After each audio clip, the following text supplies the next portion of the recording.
শুরুতে দেখবেন মিনিটে মিনিটে কল, মিনিটে মিনিটে SMS, কেমন আছো, কোথায় আছো, কি করছো, খাবার খেয়েছো কিনা। আপনি যখন বলবেন না খাবার খাইনি, তখন সে বলবে দেরিতে খাবার খেলে শরীর অসুস্থ করবে। এমনই এত কেয়ারিং করবে ভাই, আপনার কাছে মনে হবে আপনার লাইফে এমন কেয়ারিং আর কেউ করেনি। আবার সেই রিলেশনশিপটা যখন পুরনো হতে যাবে, কয়েক মাস কয়েক বছর কেটে যাবে, তখন দেখবেন সেই কেয়ারিংটা আর আগের জায়গায় নেই।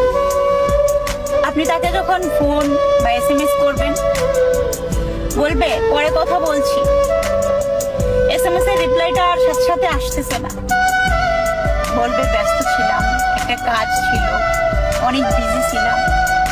আপনার কাছে তার ব্যস্ততার মুহূর্তটাই তুলে ধরবে, আগের মতো সেই কেয়ারিং এর জায়গাটা আর থাকবে না আপনার কাছে। যে রিলেশনশিপে আস্তে আস্তে কেয়ারিং কমতে থাকে, ভালোবাসার টান কমতে থাকে, আসলে সেটা ভালোবাসা না, সেটা আপনার জন্য সঠিক ভালোবাসা ছিল না, সঠিক ভালোবাসা না।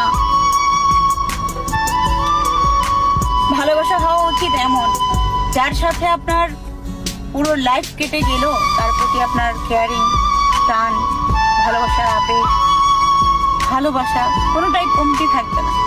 সেটাই হচ্ছে উপযুক্ত ভালোবাসা, সঠিক ভালোবাসা। আজকের দিনের ভালোবাসা টিভি সিরিয়ালের মতো মিনিটে মিনিটে চেঞ্জ হয়ে যায়।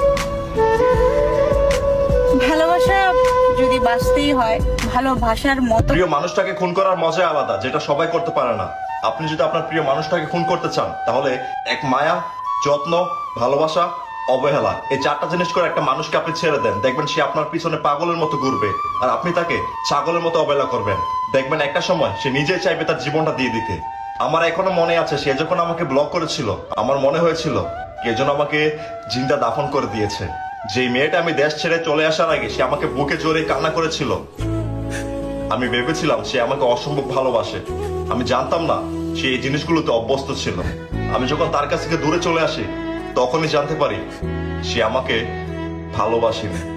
আমার খুব কষ্ট হচ্ছিল, আমি তার সাথে কথা বলতে চাইতাম, দিনের পর দিন, রাতের পর রাত, আমার খুব বেশি ইচ্ছে করতো, কিন্তু সে আমাকে অবহেলা করে গেছে শুধুমাত্র তার কাছ থেকে দূরে চলে আসার কারণে। কেউ যদি আপনাকে ভালোবাসে, সেই ভালোবাসা মানুষটা যতই দূরে থাকুক না কেন, সে আপনাকে কাছে অনুভব করবে। আমি সত্যি করে জানতাম না যে এগুলো তার মোহ ছিল, ভালোবাসা না। সত্যি কথা কি জানেন, আমার একটা জিনিস খুব মানতে কষ্ট হচ্ছে, সে যখন আমার ছিল সে পুরোটা দিয়ে আমার ছিল, আবার সে যখন চলে গেছে সে একবার আমার কথা মনে করলো না। জানেন, তাকে পাওয়ার আক্ষেপটা আমার যুগের পর যুগ থেকে যাবে, তাকে পাওয়ার আক্ষেপটা কোনোদিনও ফুরাবে না। আমি তোমাকে অসম্ভব ভালোবাসি।